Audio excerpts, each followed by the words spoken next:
Okay, so now after configuring the network statements in OSPF on both of the routers, I can now see that on router 0, I can see an OSPF message here that an adjacency has been formed. This is the neighbor 192.168.20.1, and the neighbor is linked on the gigabit 00 interface, and the loading state is full. Now I'm gonna go ahead and run a couple of these commands on both of the routers. Show IP OSPF neighbors.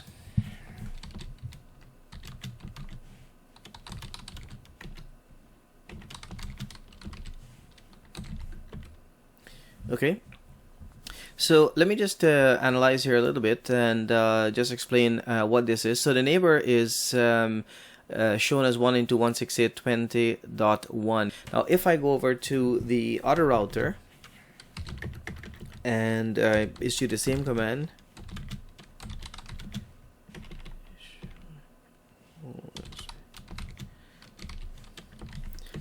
and this router is reporting a neighbor of 192.168.10.1, and it is the same thing that has happened on router 0. So this IP address is the highest IPv4 address that has been assigned to an interface on router 0, and the state is says full, meaning that the network has converged by both routers exchanging their database information. Now let's have a look at the routing table.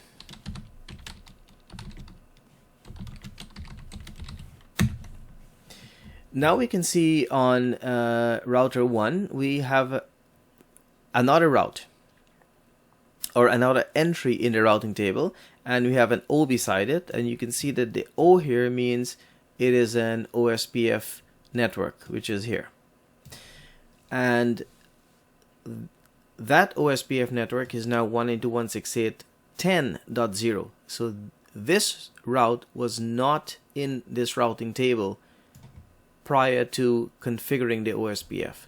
I'm going to go over to my other router here and issue the same command, and I'll see a route that begins with O as well to indicate that it is a OSPF route, and the network here is 192.168.20.0, which it is learning from router 1. Next command I want to run is the show IP OSPF interfaces to see which interfaces are running the OSPF protocol.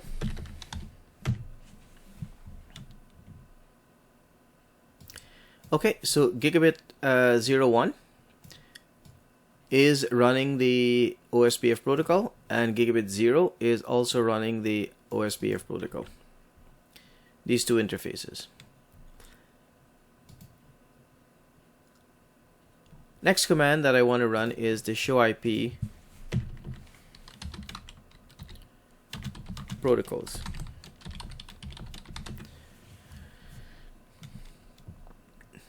So this tells me of this command will tell you of all the routing protocols that has been configured on the router. So currently only OSPF is configured, and it's running a database. It uses a database number of 1. Networks that I'm routing for is 10.10.10.0 and 192.168.10.0, and both of them are in area 0. So the next step will be to go ahead and ping from PC1 to PC2.